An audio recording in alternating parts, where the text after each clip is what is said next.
नमो बुद्धाय दोस्तों।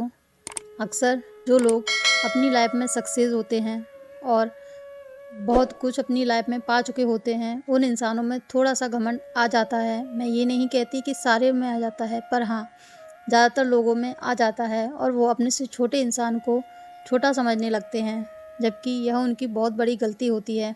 हमें नहीं पता होता कि कब कौन और कैसे हमारे काम आ सकता है। जिस तरीके से एक छोटी सी चींटी एक बड़े हाथी की मौत का कारण बन जाती है, उसी तरीके से एक डूबते हुए के तिनके का सहारा होता है। ये बातें बहुत प्रचलित हैं, हमने और आपने सबने सुनी होंगी। तो आज की हमारी कहानी भी ऐसी ही है।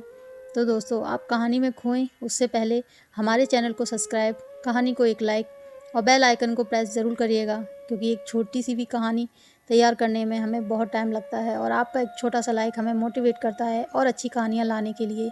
तो चलिए कहानी को शुरू करते हैं। एक बार एक बहुत बड़ा व्यापारी एक छोटे से गांव में जाता है। उसका प्लान होता है उस गांव में एक फैक्ट्री लगाने का। वह एक ऐसी जगह पहुंच जाता है जहां पर उसके सामने एक नदी होती है और नदी के उस पार गांव होता है। अब उसके पास दो रास्ते होते हैं। एक की वह सड़क के रास्ते से घूम करके उस गांव में पहुंचे, जिसमें करीब 8 घंटे लगेंगे, क्योंकि वहां तक पहुंचने का सीधा कोई रास्ता नहीं होता। और दूसरा कि एक नाव में बैठकर सिर्फ 20 मिनट में उस नदी को पार करके उस गांव में पहुंच जाए।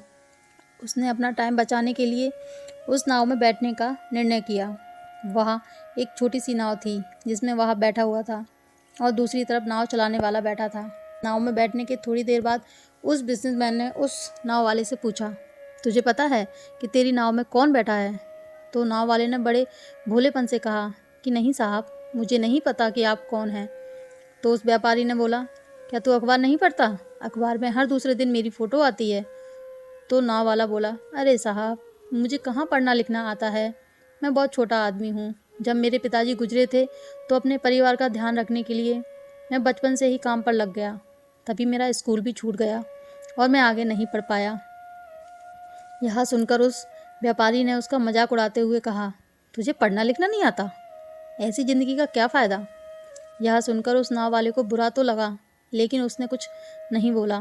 थोड़ी देर वह व्यापारी उस नाव वाले से बोला, अभी कुछ दिनों बाद यहाँ तुम जो ज़मीन देख रहे हो, यहाँ पर मेरी एक बहुत बड़ी फैक्ट्री होगी।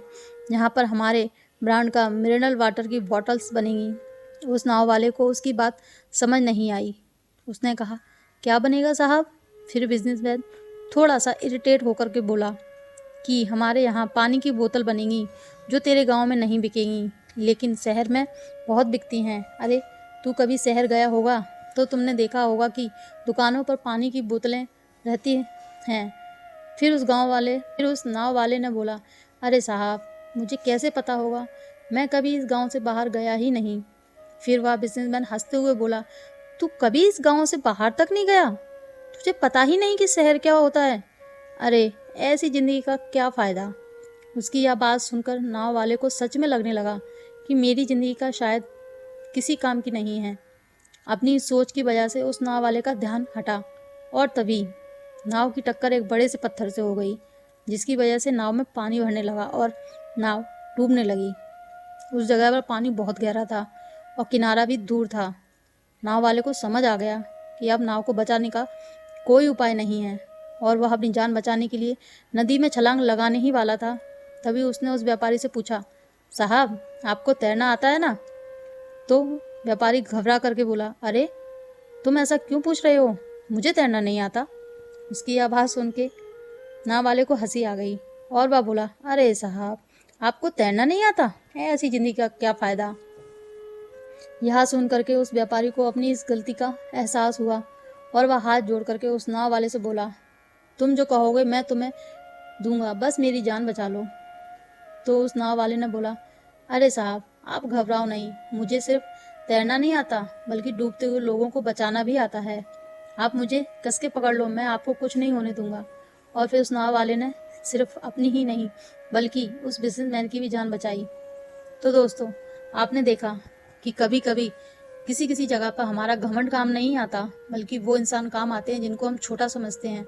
इसीलिए कभी हमें अपने रुतबे पे, अपने पैसे पे घमंड नहीं करना चाहिए, क्योंकि हर जगह हर इंसान बड़ा ही होता है। अगर आपको मेरी कहानी पसंद आई हो तो मेरी कहानी को सपोर्ट करिए, लाइक करिए। नमो बुद्धाय।